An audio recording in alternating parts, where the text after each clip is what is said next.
अनावश्यक पर्देदारी का कोई अर्थ नहीं। जब सब जान रहे हैं तो उसको लिख देने से मान वर्ग विशेष लिख देंगे तो क्या फर्क पड़ रहा है।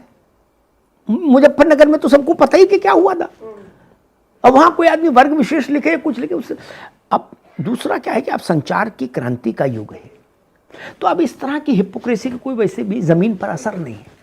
जब सब दिख रहा है, एक वो मैंने कई जगह वो प्रसंग बताया कि मुजफ्फरनगर में जब दंगा हो गया तो अखिलेश जी की सरकार थी, वो अखिलेश जी के लिए भी नया नया साबका था उससे, लेकिन ये तो अच्छा था कि मुलायम सिंह थे तब। तो मौलाना नज़ीर करके एक मौलाना था वहाँ मुजफ्फरनगर में, तो वो दंगे का मुख्य अभियुक्त घोषित हुआ, उसका वारंट इशू हुआ, उसको पुलिस और प्रशासन ढूंढ रहा था कि अचानक से मुख्यमंत्री के यहाँ से डिस्ट्रिक्ट मजिस्ट्रेट को फ़ोन आता है कि मौलाना साहब को ढूंढ के जमा करिए अपने पास, तब तक विशेष विमान पहुँच रहा है आपके यहाँ। कहा उसमें बैठा के उनको लखनऊ लाइए। तो मौलाना साहब प्रकट हो गए, उनको जब पता लग गया कि अब तो वही डीएमएसपी गए और बोले जय हिंद सर। तो ने हाँ भाई लाओ चलो किधर चल रहा है, जो जहाज पे बैठे हो लखनऊ गए, संक्षेप में बता रहा हूँ। तो जब मुझे मिले उस लौटने के 2-3 दिन बाद मौलाना, तो मैंने मौलाना से पूछा कि ये तो सब बदली फिजा दिख रही है, 25-30 पुलिस वाले भी यहाँ खाट पे लेट के केले खा रहे हैं, ये क्या मसला है। बोले भाईजान मुलायम सिंह का फ़ोन आया, बोले मौलाना साहब आप आओ लखनऊ।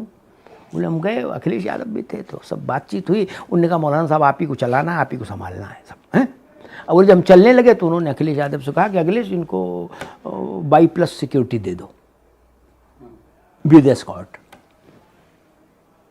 तो बोले कि उन्होंने कहा अच्छा करवा देंगे। उन्होंने करवा नहीं दो, ये मुजफ्फरनगर उतरे उससे पहले सिक्योरिटी पहुंच जानी चाहिए। तो बोले नहीं, यहाँ से चीज़ें बिगड़ती हैं, इसलिए ये चीज़ें सुधर जाएं तो बड़ी बात होती है। और एक सवाल मुस्लिम और गैर मुस्लिम का ही सब कुछ नहीं। एक उदाहरण देता हूँ छोटा सा, फिर दूसरी बात पे आऊँगा। नोएडा में एक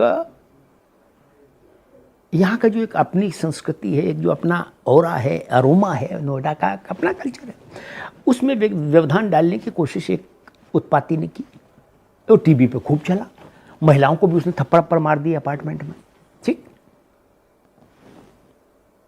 मुख्यमंत्री ने वो खाना खा रहे थे, टीवी पर चल रहा था, देखा, बोले क्या है, क्या बदतमीजी पे, कौन मार रहा थप्पड़ किसको, बुलाओ डीजीपी को बोलो उससे।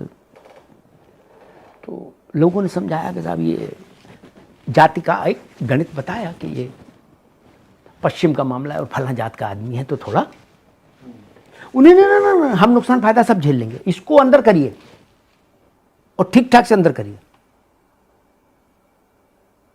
पब्लिक उसमें लॉलेसनेस नहीं चलेगी, ये एक चीज स्थापित हुई है। ये चीज उत्तर प्रदेश के लिए बड़ी है, क्योंकि विकास का रास्ता भी तभी खुल सकता है। पहले उत्तर प्रदेश में जो भी काम करने आते थे वो डीएमएसपी का भी ख्याल रखते थे और उस इलाके के गुंडे बदमाश का भी ख्याल रखते थे, नहीं तो आप वहां काम नहीं कर सकते। अब 1 डिस्ट्रिक्ट 1 प्रोडक्ट है ना, जैसे वैसे 1 डिस्ट्रिक्ट 1 माफिया था, सच में था। तो कुल मिला के ये बड़ा बदलाव है, और मुझे लगता है कि यही बदलाव कारण था जब 38 साल का रिकॉर्ड तोड़कर उत्तर प्रदेश की जनता ने एक मुख्यमंत्री को दोबारा जनादेश दिया। 38 साल में नहीं दिया। नारायण दत्त तिवारी, विश्वनाथ प्रताप, मुलायम सिंह, मायावती, कल्याण सिंह, इतने बड़े बड़े लोग रह लिए, नहीं दिया। योगी आदित्यनाथ को ही ये अवसर दिया कि 5 साल के आपके काम के बाद जब आप जनता की अदालत में गए तो उसने आपको एक एक्सटेंशन